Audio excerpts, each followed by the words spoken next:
The board has made a decision that you probably won't like. Let's talk about it. Gabby Milito debuted 8 times. Yesterday with the team, we will also talk about this situation, as well as Tumbel, who seems to have his departure to Atlante already set. That's right, so stay here with me, because we're going to talk next about these, actually, and many more topics. I'm Jesus Bernal, and I thank all of you for your attention. Thank you so much for being here with me to talk about the latest regarding the Chivas team and everything that's happening within the sacred flock. You already know.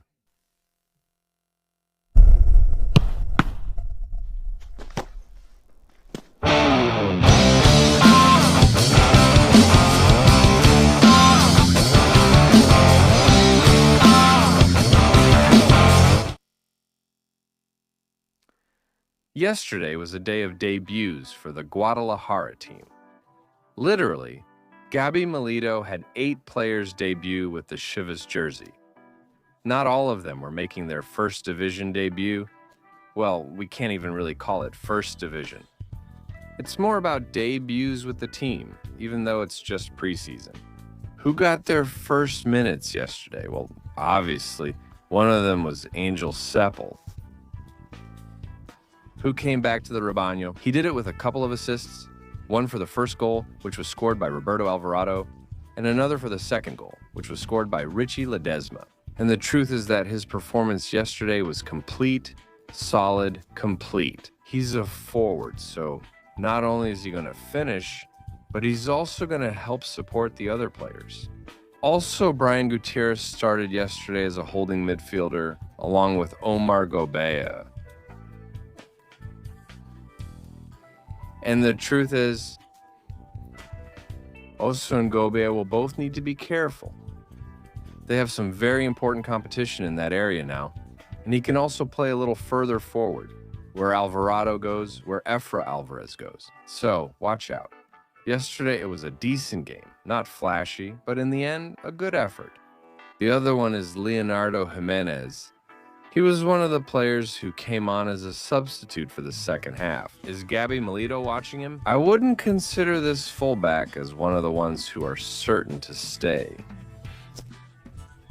I think he's more one of those under observation, one of those being watched to determine if he can stay in the first team or not. Then there's the case of Francisco Mendez. He came on in the second half. He has been earning the trust of Gabby Milito, understanding that there's a spot available in the central defense and that he could take it. There he's competing with Angel Chavez, who also came into this match, although he did so already in the second half. He didn't join the rotated team in the second half, but entered after the game was well underway. That's when Angel Chavez came in. Angel Chavez entered the game. Now we have the case of Sergio Aguayo. Sergio Aguayo, who scored a goal yesterday assisted by 4K, which could be the 9th debut from 4K. But he was already with Chivas a year ago. Well, I guess we could still consider him the 9th. Sergio Aguayo scored a goal with a 4K assist. Good job by the Mexican forward. Mexican-American and Vallarta Guzman, who is another one that will surely be competing with Leo Jimenez to try to be one of the fullbacks on the team. So those were the 8 or 9 debuts that Chivas had yesterday against the Irapuato squad.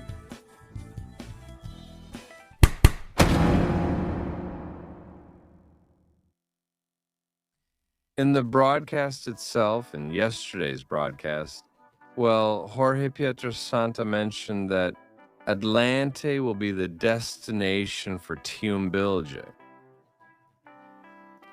I'd call it a double-edged sword. This information was already circulating, and yesterday Pietra confirmed it during the Chivas broadcast. Why do I call it a double-edged sword? It's about taking a shot. 6 months in the expansion league, already with the guarantee that they'll move up to the first division next tournament. But that depends a lot on how solid the project is. If it ends up being a year, and that the current coach is the one who gets them promoted, first, if things change, everything could get messed up. And who knows if they'll even want you in the first division. So it will probably be official at any moment, like I said.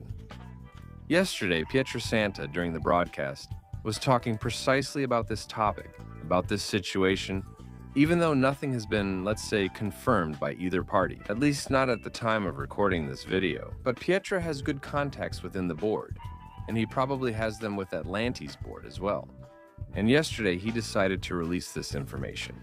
For Chivas, it would be very beneficial because it's getting rid of another one who, in my opinion, is part of this pool, this group of players that Chivas wants to let go. The two easiest are Wilke and the Dragon. Dragon is already going to Atlante, and Wilke will probably go to Atlante. So honestly, all of that is beneficial. And hopefully Chivas continues in that way, finding places for players who don't have a spot on the team for the next tournament. And I hope Toonville does well, because in the end it's important for Chivas, whether they can keep him or, if not, loan him out so he can get minutes, and they get good money for him.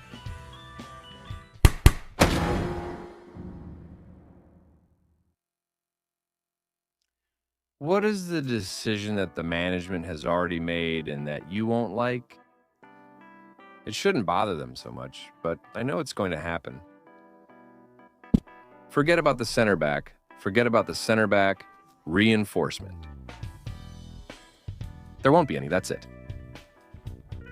You understand that with Romo, Campillo, Castillo, Aguirre, Tapias, Tiba,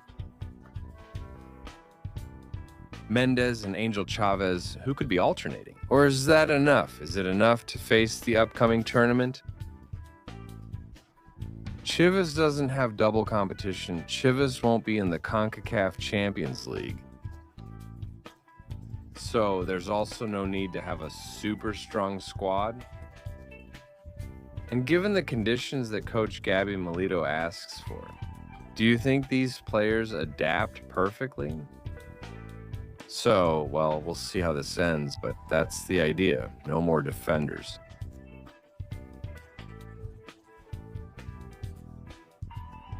I think what they have might be enough. I think it might be enough for them. Honestly, I think they've shown some good things overall, and they don't need anyone else. Honestly, for me, they're fine there with these defenders. Because it's not like I can find a player in Mexican soccer with the style that's needed either. Milito in the central defense.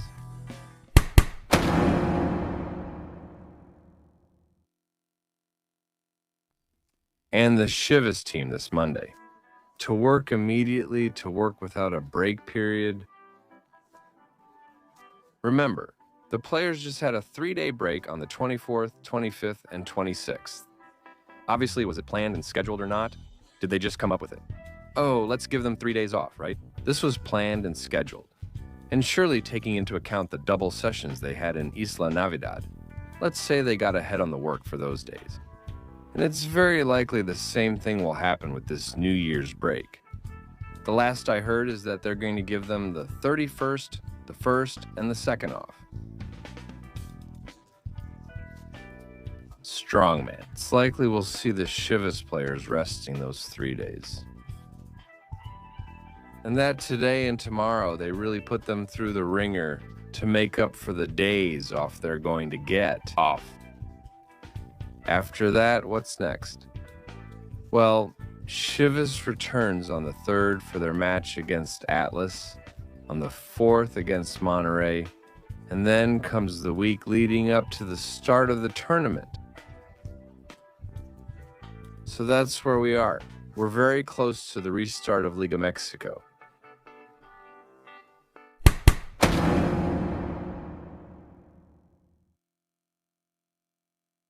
And speaking of the restart of Liga Mexico, I'll share with you Guadalajara's schedule for the next tournament so you can adjust your own plans as well. Here come the times. I'll put them on the screen for you. From Central Mexico, Eastern, and Pacific time zones, in the United States and Canada. Chivas makes their debut against Pachuca. After that, they visit Juarez, host Querétaro, visit San Luis. In week 4 and week 5, they go to Mazatlan. And in week 6, they host America. National Classic, very soon. In week 7, they'll be visiting Cruz Azul. In week 8, they visit Toluca. Then in week 9, they host Leon. In week 10, they visit Atlas for the Tapatio Classic. In week 11, they host Santos. Week 12, they visit Monterrey. Week 13, they face Pumas at the Akron. In week 14, they go to the Vulcan to face Tigres. In week 15, they host Puebla. In week 16, they visit Necaxa in Aguascalientes. And in week 17, they face Tijuana at the Akron. That's the schedule for Chivas for the upcoming tournament. I think it's already pretty full and varied. Maybe. The most challenging stretch is one where Guadalajara has 3 games. They host America, then visit Cruz Azul, and then visit Toluca. Those 3, unlike last tournament when they had a stretch of 5 or 6 extremely tough matches in a row. Watch out, Chivas did really well.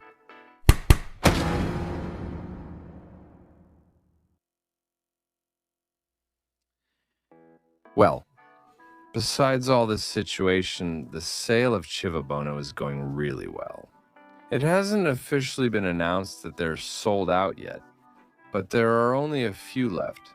There are only a few Chivabonos left. The management of Guadalajara still has some available for sale through mobile ticketing, and they haven't sold out yet, but they're there, waiting for the moment when they sell out. And then, well, Chivas can say that the Akron Stadium is completely sold out for the next tournament. All right, we'll leave this video here. Thank you so much for your attention. Keep subscribing, commenting, sharing, and liking, and we'll see you next time. I'm Jesus Bernal. Goodbye.